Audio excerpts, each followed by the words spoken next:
Hello and welcome to my channel English Literature Made Easy with Saswati. In this video, I will talk about Virginia Woolf, who is one of the most prominent modernist writers in English literature.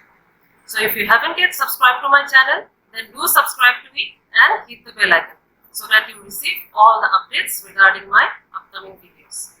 So Virginia Woolf was born as Adeline Virginia Stephen in the year 1882 in London.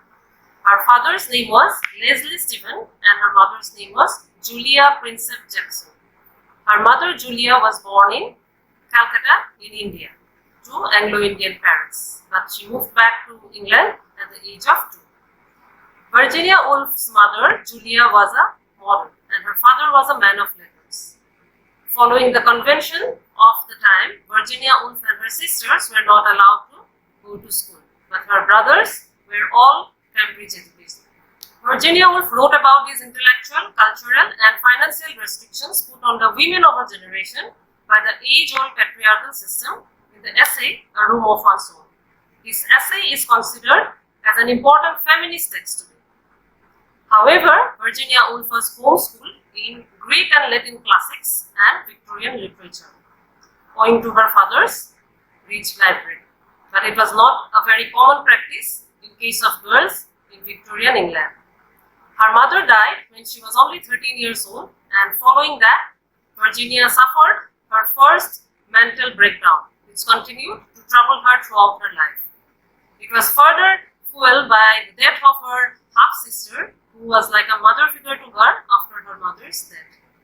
A few years later, her father died, and it further exacerbated her mental trauma, and she had to be institutionalized several times. In the novel Mrs. Dalloway, she talks about mental illness and she raises concern about people's lack of knowledge and compassion towards people who are suffering from mental health problems. Virginia Woolf was mostly homeschooled, but from the year 1897 to 1901, she attended the Ladies Department at King's College, London, where she met a few early reformers of women's education and women's rights movement.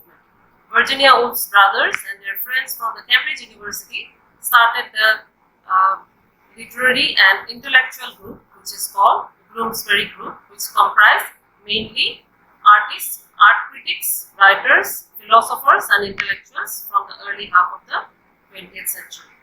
The group comprised of writer Virginia Woolf, her husband Leonard Woolf, Virginia Woolf's sister Vanessa, who was also a painter, Vanessa's husband and art critic Clive Bell, English writer C.M. Forster, Lytton Strachey, as well as art critic Roger Fry, and many other notable names in the early 20th century. This group of intellectual people were known for their bohemian lifestyle. They were unconventional in terms of their ideas and they questioned accepted views. In 1917, Virginia Woolf and her husband Leonard Woolf bought a small hand-printing press and named it the Hogarth Press, which published much of Virginia Woolf's works, including her most loved and translated work, Mrs. Dalloway, in 1925. The Hogarth Press published the first full English edition of Sigmund Freud's works on psychoanalysis. Her first novel was The Voyage Out, which was published in the year 1915. Apart from this first novel, all other works by Virginia Woolf were published by the Hogarth Press. From the year 1925 to 1931, Virginia Woolf wrote some of the major works of her writing career. In the year 1925, she published the work Mrs. Dalloway, which was followed by To the Lighthouse in 1927. It was followed by Orlando in 1928. An important feminist text that she wrote was published in 1929, which is called A Room of One's Own. Then The Waves in 1931. Along with James Joyce and Marcel Proust, Virginia Woolf was a pioneer in the use of stream of consciousness as a narrative technique. Virginia Woolf died at the age 59 in the year 1941 by drowning herself in the river Ouse. So that's all for this video. I'll be back soon with a new video on some of the major works by Virginia Woolf. So stay tuned and I will see you soon.